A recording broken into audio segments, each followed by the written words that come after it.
The green sky of Nyxora glowed as twin suns set on the horizon. Captain Lori Hayes stood at the viewing platform of Central Command, her four-fingered hands clasped behind her back. The spired city below sparkled with lights coming on for the evening cycle. 300 years of peace had turned the former human military outpost into the crown jewel of Valaxian civilization. Lori's iridescent skin reflected the fading light as she turned to her second-in-command. "Another quiet day, Varen?" Varen nodded, his facial membranes rippling in what humans might have recognized as a smile. "As all days have been since the Great War, Captain." The Great War, the conflict that had driven humans from this sector of space.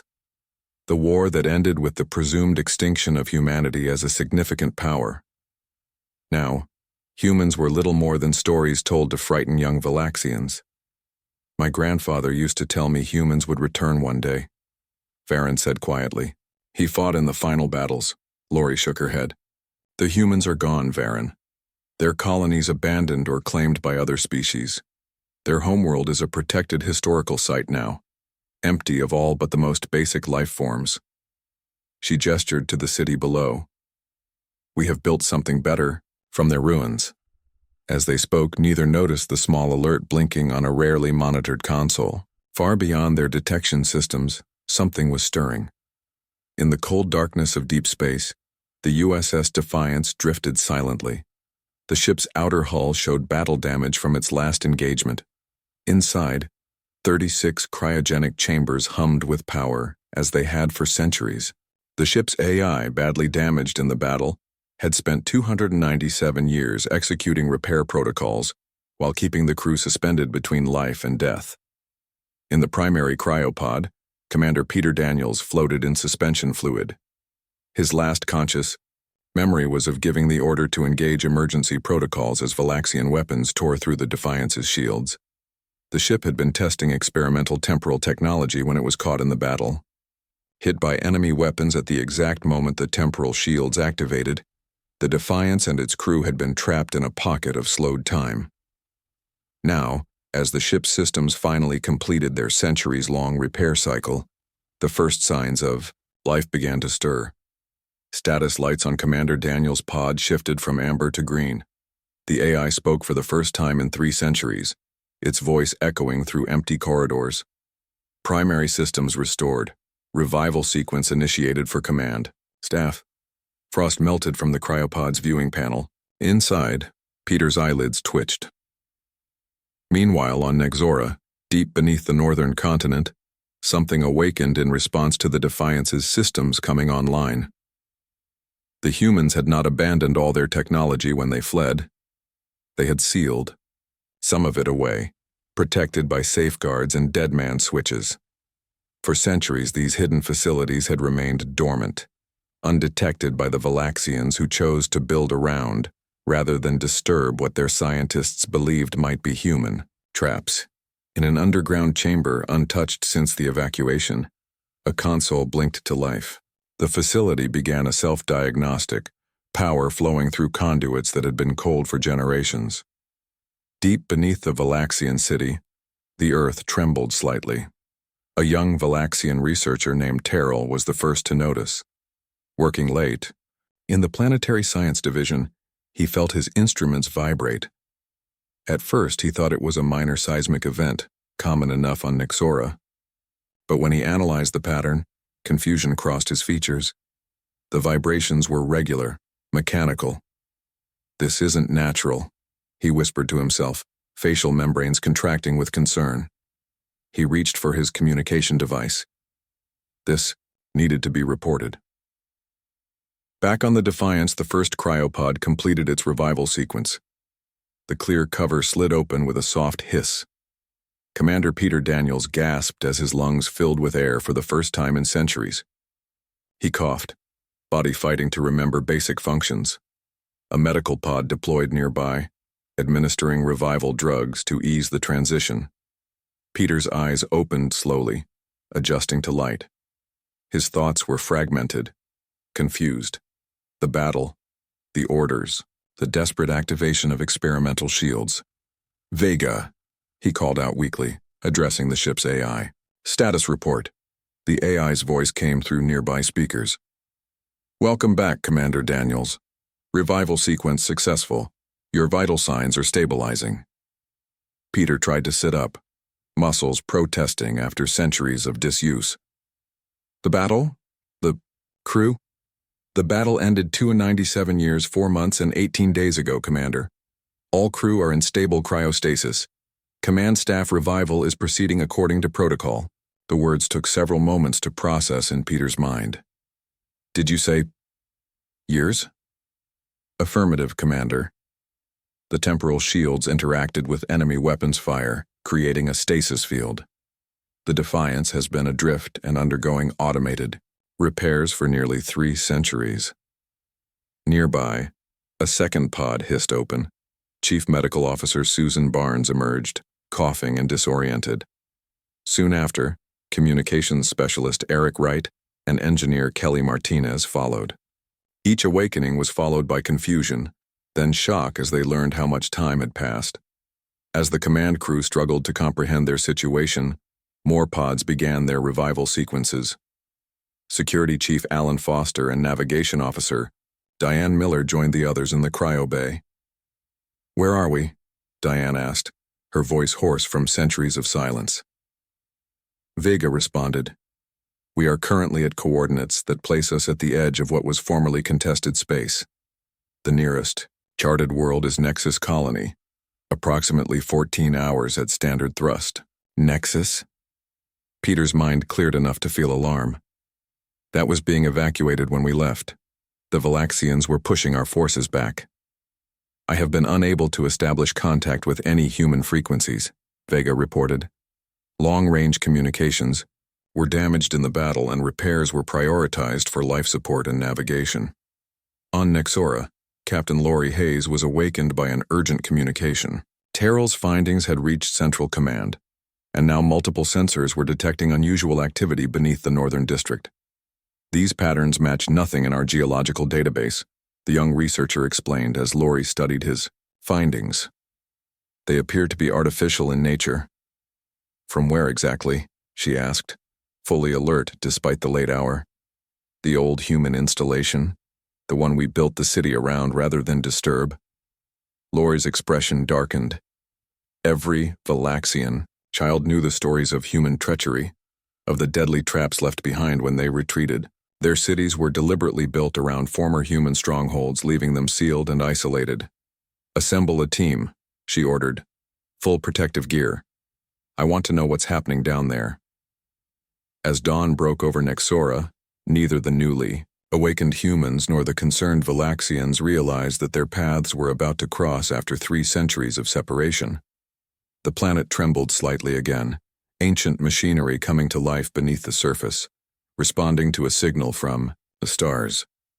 Humanity wasn't gone. They had returned, and nothing would ever be the same again. The command crew of the USS Defiance gathered in the bridge, still weak from their long sleep. Commander Peter Daniels sat in the captain's chair, studying the ship's status reports. The news was not good. Their fuel reserves were critically low after running minimal systems for 3 centuries. The long-range communications remained beyond repair. "We have enough power for 1 controlled landing," Engineer Kelly Martinez explained, her fingers moving across the console with increasing steadiness. "But we won't be able to launch again without refueling." Security Chief Alan Foster frowned. "And we have no idea what's waiting for us down there. If the Valaxians won the war, landing could be suicide." Peter looked at Navigation Officer Diane Miller. "How long until we reach visual range of Nexus Colony?" 5 hours at our current speed, Commander," she replied. Peter nodded. "Then we have 5 hours to prepare. Susan, what's the status of the rest of the crew?" Chief Medical Officer Susan Barnes checked her tablet. "All 30 remaining crew members are in the revival process. They'll be fully awake within 2 hours, though it will take time for everyone to regain full strength. We need information before we make any decisions," Peter said. "Eric, can you get short-range scanners working? We need to know what's down there before we commit." Communications Specialist Eric Wright nodded. "I should be able to boost the sensor range enough to get some basic readings." As the crew worked to prepare the ship, Peter stepped away to look at the stars through the observation window. The constellations were slightly different than he remembered. 300 years of stellar drift. His family, his friends, everyone he had ever known besides his crew was long dead. The thought made his chest tighten. On Nexora, Captain Lori Hayes led her team through the sealed entrance of the human facility. Years of careful study had finally allowed Valaxian scientists to bypass the outer security systems without triggering any supposed traps. The ancient human doors slid open with a groan of protesting metal. "Lights," Lori ordered, and the team activated their illumination devices. The beams cut through darkness undisturbed for centuries. The air was stale but breathable thanks to the facility's self-contained environmental systems. "Amazing," Terrell whispered, his scientific curiosity overcoming his caution. "It still has power after all this time." The team moved carefully through, corridors designed for beings with 5 fingers and shorter limbs. The human writing on the walls was familiar to them. All Valaxian officers learned to read basic human language during their training. "Military Installation Nexus Prime," Varin read from a sign. "Level 4 access only." They reached a central chamber where consoles had come to life. Screens flickered with data streams, status reports, and what appeared to be a countdown. "What is this?" Lori asked, approaching the main console carefully. Terrell studied the displays. "It appears to be some kind of automated response system. It's communicating with something." He pointed to a flashing indicator. "Look at this signal pattern. It's sending and receiving data from somewhere off-planet." Lori felt a chill run through her body. "Are you saying there are humans out there? That's impossible. The records are clear. Their forces were defeated." "Not defeated," said a new voice from the shadows. "Just waiting." The Valaxians turned, weapons raised. From behind a bank of machinery stepped an elderly Valaxian that Lori recognized immediately. "Historian Kelvik," she said in surprise. "What are you doing here?" The old Valaxian moved slowly into the light. "I've been monitoring this facility for 50 years. Some of us always knew this day might come." "What day?" Lori demanded. "The day the humans returned," Kelvik said simply. Above the planet, the Defiance's scanners began picking up details of Nexora's surface. The crew gathered around the main viewer in shock. "Those are Valaxian structures," Eric confirmed, enhancing the images. "But they're built around and between what looks like old human architecture. They've colonized Nexus." "And heavily," Alan added, pointing to defense installations. "Look at those weapon emplacements. They're expecting trouble." Peter studied the scans. "Vega, can you detect any human life signs on the surface?" The AI processed the data. "Negative, Commander. All detectable life signs match Valaxian patterns. However, I am detecting an automated signal coming from the northern continent. It appears to be an activation sequence from Installation Nexus Prime." "The emergency bunker," Peter said, recognition dawning. "It was designed to remain dormant until it detected authenticated human technology." "It's responding to our presence," Susan realized. Peter straightened in his chair. "Which means the Valaxians will know something's happening. We've lost the element of surprise." "They're scanning us," Eric reported suddenly. "Planetary defense systems have locked onto our position." In the underground facility, historian Kelvik explained to the stunned Valaxian team. The complete history of the war was never shared with the public. The humans weren't exterminated. They retreated strategically, seeding sleeper technology throughout their former colonies. "Why wasn't this reported?" Lori demanded. "Politics," Kelvik said simply. "Our leaders found it easier to declare total victory, to say that humans were gone forever. It made claiming their world simpler." Terrell was still studying the console. "Captain, the signal is coming from a ship in orbit. It matches no known Valaxian configuration." Lori activated her communicator. "Central Command, this is Captain Hayes. We have a situation. There appears to be a human vessel in orbit." The response was immediate and alarmed. "All defense systems have been activated. Captain, return to the surface immediately. This is now a military matter." "Wait," Kelvik pleaded. If you attack them, you'll only confirm what they've always believed about us. And what is that? Lori asked. That we're the aggressors, that humans were right to fear us. On the Defiance, decision time had arrived. Defense systems are targeting us, Alan reported. They'll be in firing range in minutes. We can't run and we can't fight, Peter said grimly. Our only option is to try communication. After 300 years? Susan asked. What could we possibly say? Peter moved to the communication station. The truth. Eric, open all frequencies. Eric worked the controls. Channel open, Commander.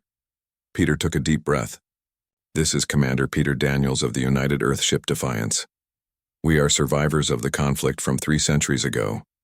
Our ship was damaged and trapped in a temporal anomaly during the battle for Nexus Colony.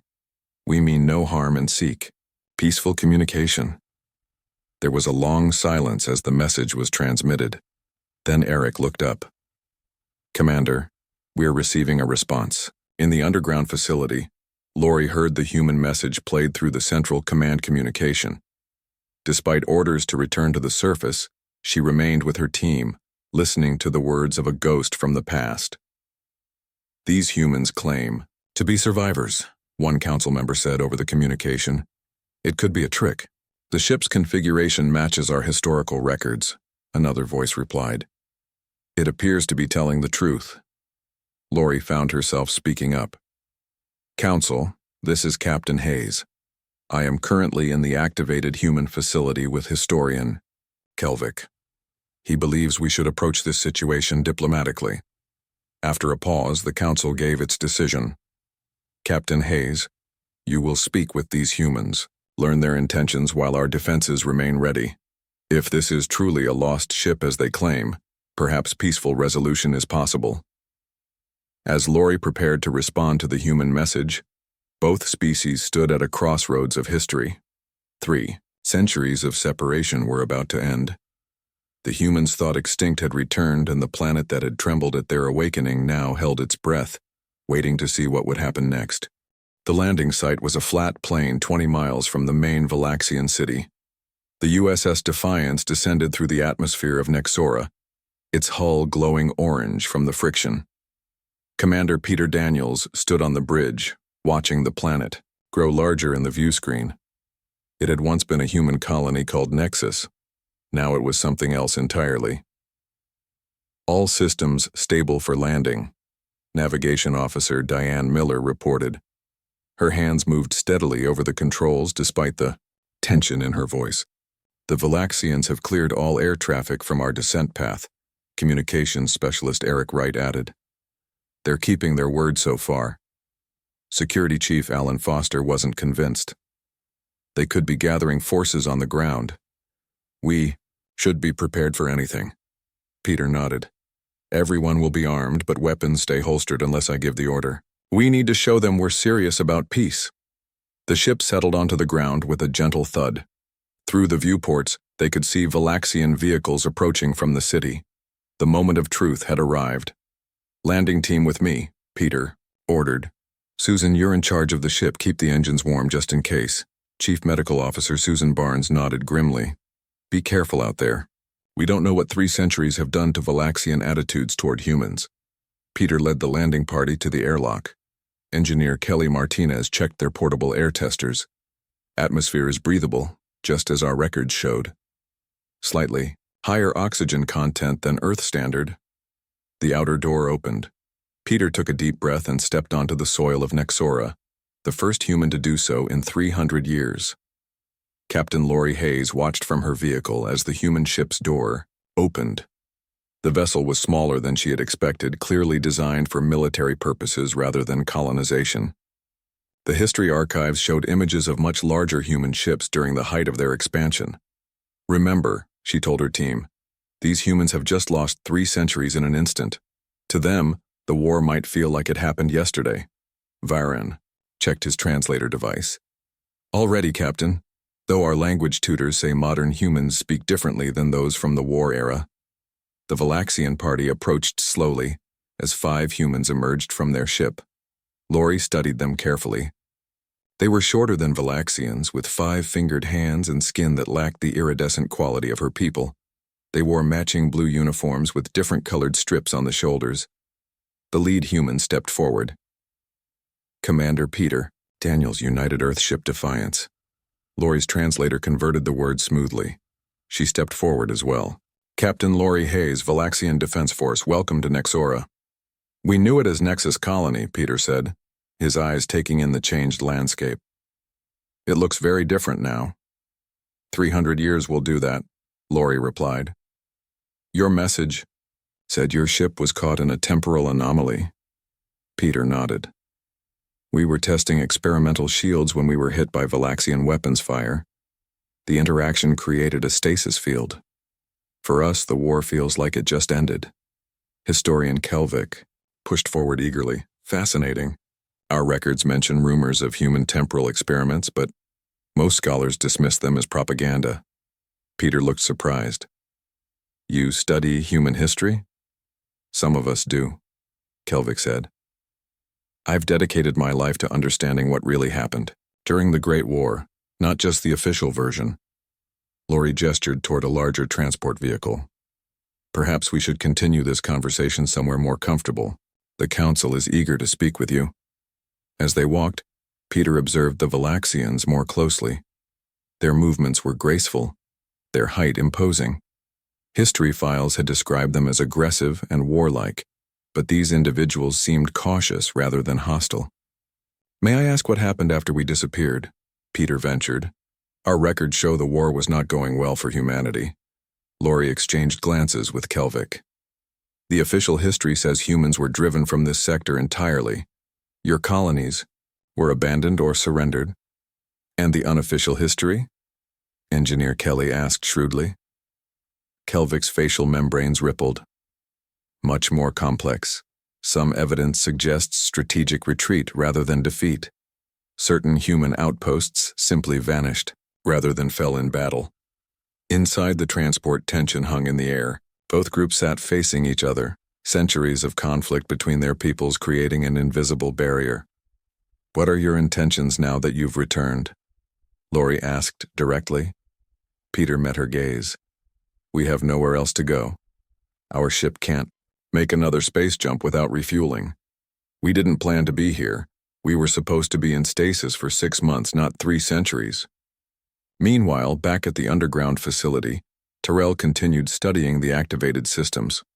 Something bothered him about the patterns he was seeing. The facility wasn't just responding to the human ship. It was actively transmitting to somewhere else.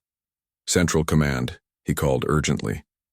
I believe the facility is sending a signal to other locations, possibly other dormant human installations. At the Valaxian Council chamber, the human delegation was ushered into a vast room with a curved ceiling of crystal and metal.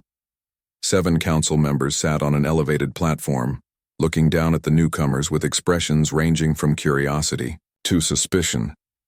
So the legends were true, said Council Leader Marin. Humans did survive. Just barely, Peter responded. As far as we know, we might be the last. Defense Minister Krex leaned forward. Or the first wave of a planned return. How convenient that your ship appears just as one of your hidden facilities activates. We had no idea the facility was still operational, Peter said firmly. We were as surprised as you were. Science Minister Vela raised a hand. What matters now is how we proceed. Commander Daniels, what exactly do you want from us? Before Peter could answer, an aide rushed into the chamber and whispered urgently to Council Leader Marin. The leader's facial membranes contracted in alarm. It seems, Marin said slowly, that the activated human facility is sending signals to multiple locations across the galaxy. Care to explain this, Commander? All eyes turned to Peter, whose genuine confusion was apparent. I have no explanation. Our mission 3 centuries ago was simply to test new defensive technology. We had no knowledge of any communication network. Defense Minister Krex stood. I recommend we secure the human vessel immediately and treat this as the security threat. It clearly is. Wait, said a new voice. All turned to see Terrell entering the chamber. The signal patterns are not tactical in nature. They appear to be automated status requests, like a system checking if other systems are operational. And are they? Lori asked. Terrell's expression was grave. At least 3 signals have received responses. A heavy silence fell over the room. Peter turned to his crew, seeing his own shock reflected in their faces. There are other survivors, Engineer Kelly whispered. Alan's hand moved subtly toward his concealed weapon. Or other facilities about to cause trouble. We need to return. To the Defiance, Peter said to the council. Let us check our own records. Maybe there's something about these facilities in our database. Council Leader Marin nodded slowly. Captain Hayes will escort you. But understand this. If we determine you pose a threat to Nexora, we will take whatever action necessary to protect our people. As the human delegation left with Lori, Defense Minister Krex approached Marin. This could be the beginning of a human attempt to reclaim their lost territories. We should eliminate the threat now while we can. Marin watched the humans depart. Not yet. First we learn all we can from them. Then we decide. Outside, under the alien sky of a world that had once been theirs, Peter looked at the distant spires of the Valaxian city built atop human foundations. The planet had trembled at their return, but the real earthquake was still to come. Other humans were out there, and soon both species would need to face a past they thought was safely buried. Back aboard the USS Defiance, Commander Peter Daniels and his crew worked quickly through the ship's old records. Engineer Kelly Martinez had connected their systems to the data received from the underground facility. The crew gathered around, the main screen in the command center, faces tense with concentration. There it is, Kelly said, pointing to a file marked Project Seedling. It was classified beyond my clearance when we were in active service, but the emergency protocols must have unlocked it when we went into stasis. Peter opened the file. Pages of information filled the screen, showing plans, coordinates, and mission parameters that none of them had known existed. I don't understand. Communications specialist Eric Wright said. What is Project Seedling? Peter read the summary. With growing amazement. It was humanity's backup plan. When the war started going badly, High Command created hidden outposts across the galaxy. Each contained genetic samples, cultural records, and in some cases, human embryos in suspended animation. A way to ensure humans wouldn't go extinct, even if we lost the war, Chief Medical Officer Susan Barnes whispered. Brilliant and terrifying at the same time. Security Chief Alan Foster studied the map showing outpost locations. The facility under the Valaxian city is a communications hub. It's designed to stay dormant until it detects authenticated human technology, then reach out to check the status of other outposts. And at least 3 have responded, Peter said grimly. Which means there are other human groups out there, probably just as surprised as the Valaxians to learn they're not alone. Outside the ship, Captain Lori Hayes waited with a small security team. The council had ordered her to bring the humans back for further questioning once they had checked their records. She watched through the viewport as the humans talked animatedly inside. Baron shifted uneasily beside her. What do you think they're finding in there? Nothing good, judging by their expressions, Lori replied. Her communicator buzzed. It was Defense Minister Krex. Captain, we've detected unusual energy readings from the human vessel. What's happening? They appear to be accessing old records, Lori reported. No signs of weapons being powered up. Be vigilant, Krex warned. I've dispatched additional security forces to your location. Lori frowned. That wasn't authorized by the full council. I'm acting on my authority as defense minister, Krex replied coldly. These humans represent an unknown threat. Inside, the ship, Navigation Officer Diane Miller noticed movement outside. Commander, more Valaxian vehicles are approaching, heavily armed from the look of them. Peter grimaced. They're getting nervous. We need to share this information before they jump to worse conclusions. He turned to his crew. I'll go speak with Captain Hayes. Kelly, download everything about Project Seedling onto a portable device. If things go badly, we need to preserve this information. Peter stepped out of the ship alone, hands raised to show he carried no weapons. Captain Hayes approached him cautiously. We found something you need to see, Peter said without preamble. It explains the signal and the responding outposts. Lori nodded toward the approaching security vehicles. Defense Minister Krex is taking matters into his own hands. We don't have much time before this becomes a military operation. Then let me show you now. Peter held out a small data tablet. This is Project Seedling. It was a contingency plan, created during the war to preserve human culture and genetics in case we lost. Lori took the tablet cautiously and began reading. Her facial membranes pulsed with surprise as she absorbed the information.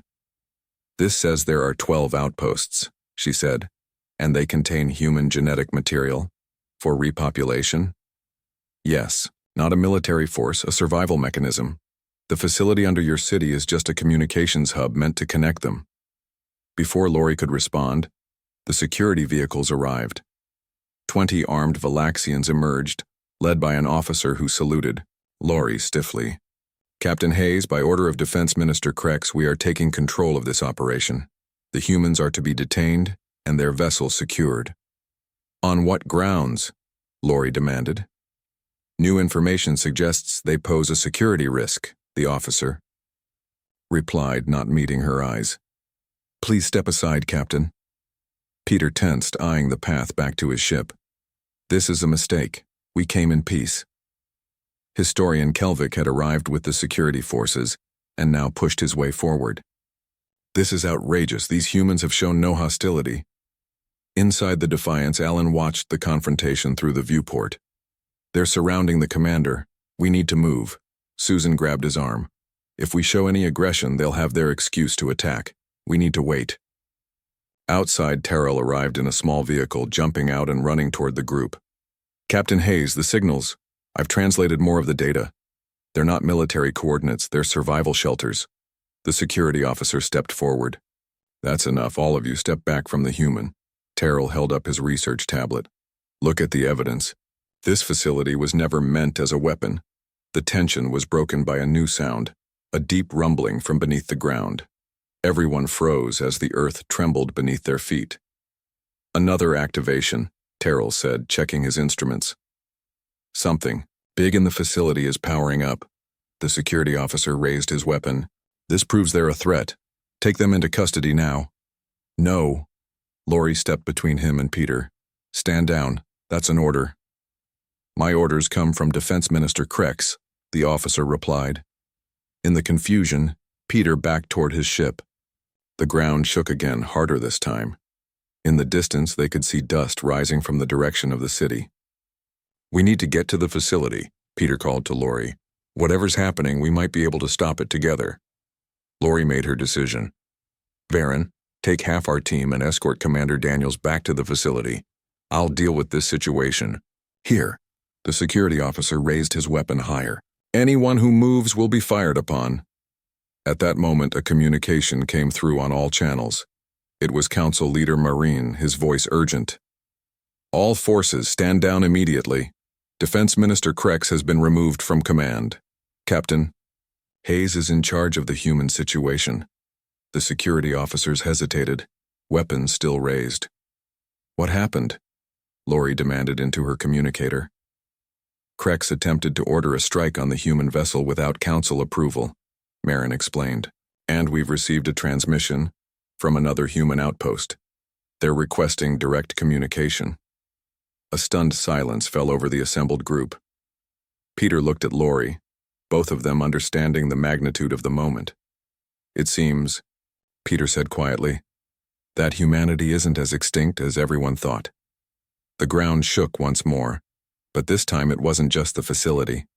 It was the foundations of everything both species had believed for 3 centuries. The truth was, emerging, and neither humans nor Valaxians were prepared for what would come next. The underground facility hummed with activity as humans and Valaxians worked side by side. 3 days had passed since the confrontation at the landing site. Commander Peter Daniels stood with Captain Lori Hayes at the central console, watching, as Engineer Kelly Martinez and Terrell decoded more of the facility's systems. There, Kelly said, pointing to a screen filled with data. That's the complete list of all 12 seedling outposts. 3 are fully active now, 4 are in standby mode, and 5 show no response. Terrell's facial membranes rippled with excitement.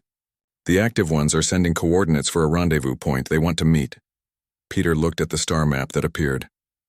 That's neutral space. At least it was 300 years ago, far from any major colonies of either species. Lori studied the human's face. After days of working together, she was beginning to read his expressions. You're worried. Wouldn't you be? Peter replied. We don't know who's running these outposts or what they've been told about Valaxians. They might be expecting to find allies in a continuing war, not a peace mission. In the council chamber above, the political situation remained tense. Defense Minister Krex had been officially censured but not removed from the council. He sat now in sullen silence as Council Leader Marin addressed the emergency session. We have confirmed that the human genetic repository under the Northern District poses no immediate threat to our people, Marin announced. In fact, it represents an unprecedented opportunity for historical and scientific research. Science Minister Vela nodded eagerly. The human databases contain cultural and scientific information we thought lost forever. This could advance our understanding by decades. Krex leaned forward. And what of the other human outposts? The ones sending signals? Are we simply going to ignore the potential threat they pose? Not ignore, Marin replied calmly. Engage. Captain Hayes has proposed a joint mission with the humans from the Defiance. They will travel together to meet these other outposts and establish peaceful contact. Historian Kelvik, invited to address the council, spoke up. This is a chance to correct the mistakes of the past. Our ancestors may have been enemies with humans, but we don't have to continue that legacy. Back in the facility, communications specialist Eric Wright made a breakthrough. Commander, I've established a direct channel with one of the outposts. They're requesting visual communication. Peter straightened his uniform. Put it through. The by. Screen flickered to life, showing the face of a woman in her 40s with short gray hair and intense eyes. She wore a uniform different from the Defiance crew, darker blue with silver insignia. Her expression registered shock at seeing Peter, then pure disbelief when she noticed the Valaxians behind him. This is Director Samantha Powell of Seedling Outpost Alpha. Commander, are you under duress? Peter shook his head. No, Director. I'm Commander Peter Daniels of the USS Defiance. We've been in temporal stasis for nearly 300 years. We only recently made contact with the Valaxians on what used to be Nexus Colony. Director Powell's eyes narrowed. And they haven't imprisoned you? There was some initial tension, Peter admitted. But we're working together now. The war is long over, Director. Both our species have changed. Powell looked unconvinced. Our outpost has been operational for 40 years. We've avoided all contact with other species based on the final directives from Earth Command. Our mission is clear. Preserve and rebuild. Lori stepped forward cautiously. Director Powell, I'm Captain Lori Hayes of the Valaxian Defense Force. We understand your caution, but we're no longer enemies. Powell studied the Valaxian carefully. 40 years ago, our stasis systems began waking the first generation. We've been preparing for the day we would reconnect with humanity. Never did we imagine we'd be talking to Valaxians as well. How many humans are at your outpost? Peter asked. 217, Powell replied. Mostly scientists and engineers, with their children born after revival. Outpost Beta and Gamma have similar numbers. Together, we have over 600 humans rebuilding our civilization in secret. The news sent a ripple through the room. 600 humans, alive and thriving. The species wasn't on the brink of extinction after all. We need to meet in person, Peter said firmly. All of us, humans and Valaxians together. Powell hesitated. That won't be an easy sell to my people, Commander. 3 centuries may have passed, but our history lessons are very clear about who the Valaxians were. Who we were, Lori corrected gently. Not who we are now. 2 weeks later, a small fleet assembled in orbit around Nexora. The USS Defiance had been repaired and refueled with Valaxian help. 2 Valaxian vessels would accompany it to the rendezvous point. 1 diplomatic ship carrying council representatives, and 1 science vessel with researchers eager to document this historic moment. On the Defiance's bridge, Peter watched as the final preparations were completed. Chief Medical Officer Susan Barnes approached him with a concerned expression. "The crew is ready but nervous," she reported, "meeting other humans who've been awake and continuing their lives while we were frozen. It's going to be strange." Peter nodded. "For them too. We're from the actual war era. To them, we're living history." Security Chief Alan Foster remained vigilant. "I still think we should be prepared for trouble. Not all Valaxians are happy about this mission, and we don't know how these outpost humans will react when they see us working with former enemies." The ship's communicator activated. It was Captain Hayes from the Valaxian diplomatic vessel. "Commander, we're ready when you are. Our navigation systems are synchronized with yours." "Acknowledged, Captain. We'll take the lead position since the outposts are expecting us first." As the small fleet prepared to depart, crowds gathered in the Valaxian city to watch. Many were afraid, others curious, some even hopeful. Historian Kelvik stood with Terrell, watching the ships rise into the sky. "Do you think they'll succeed?" Terrell asked. Kelvik's facial membranes formed what humans might recognize as a smile. "They already have. For the first time in 3 centuries, our species are talking instead of fighting." In space, the ships accelerated away from Nyxora. Peter gave one last look at the planet that had once been a human colony, now a Valaxian homeworld, and soon, perhaps something new. A shared beginning. "Navigation, set course for the rendezvous coordinates," he ordered. As the stars stretched into streaks of light around them, Peter thought about the journey ahead. It wouldn't be easy. Centuries of fear and mistrust couldn't be erased in days. Or weeks. But they had made a start. The humans weren't gone. The Valaxians weren't monsters. And the planet that had trembled at their reunion now watched as both species took their first steps toward a future neither had imagined possible. One they would build together,